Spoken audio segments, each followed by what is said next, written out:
Issue 3 begins with Decker walking Ilia around, who says that carbon units have slowed the Enterprise's evolution, and reveals that V'ger's plan is to convert all of the life forms aboard the ship into data storage, no doubt so they can be turned into data cards to fight the Power Rangers next season. Meanwhile, Spock takes the thruster suit out and starts transmitting to the Enterprise what he plans. Kirk decides to go after him on his own. Unfortunately, as soon as he goes out, he's attacked by a swarm of pyramids. Pyramids? Damn it all! V'ger is clearly responsible for the evil that is ancient Egypt!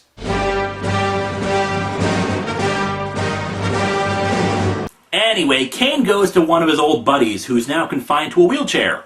All this scene really does is set up the fact that maybe Cable's old gang doesn't really like the homicidal lug anymore. Speaking of, Cable heads out to Egypt to consult an expert on ancient artifacts. The evil force that is ancient Egypt once again rears its ugly head.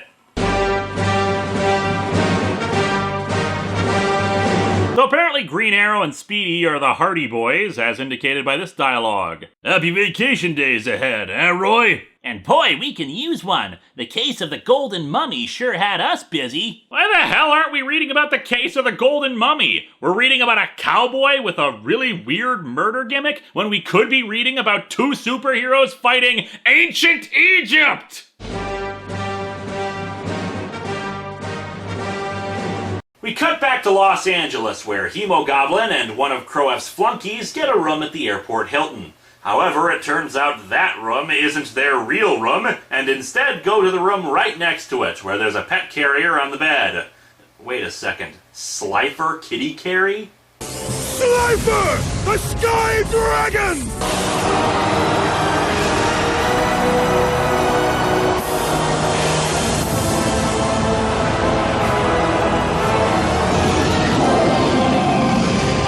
Of course, it all makes sense! An ancient Egyptian god monster working with a supervillain! It all comes back to the sheer evil of ancient Egypt! We get a brief shot of Tatanga's island fortress, and holy crap, that's actually really damn impressive! It's got cannons and missiles and robot guards. Hell, let's make P the main villain. At least he knows how to create a supervillain lair instead of taking over restaurants and space shuttles. Then we could have P's face splashed on the... Wait, what is that building? A pyramid? I should have known that Tatanga and his forces were in league with the greatest force of evil the universe has ever known! Ancient Egypt! Oh, looky, another game. Translate the gibberish even though you tell us the answer to the right. The guy is afraid the weather wizard might hurt his family and tells them to go to the old pyramid. Of course the weather wizard would hole up in a pyramid. He's naturally attracted to the evil that is ancient Egypt!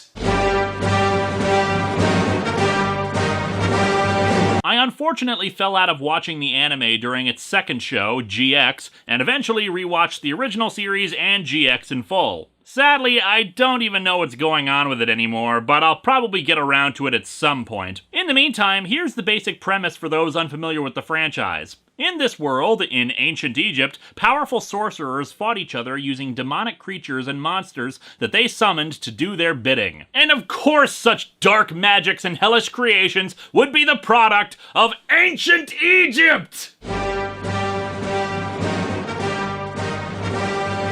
About a year ago, I reviewed Cable number 1. Surprisingly, for 40 pages, not a lot happened.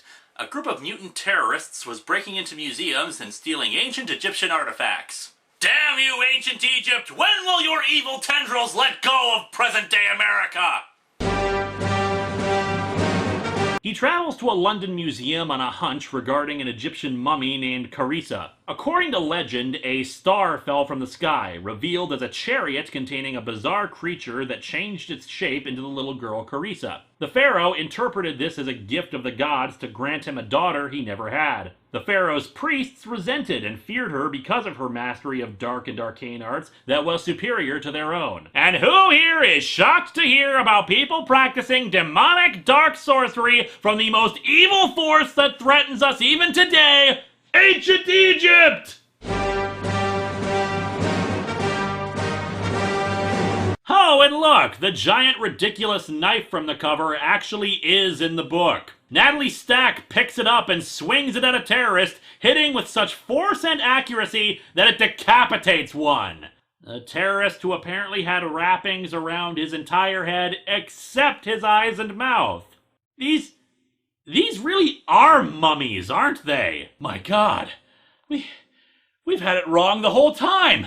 Frank Miller isn't racist or Islamophobic or bigoted. He's trying to inform us of the true evil, the darkest force that is trying to destroy modern-day America with its army of mummies.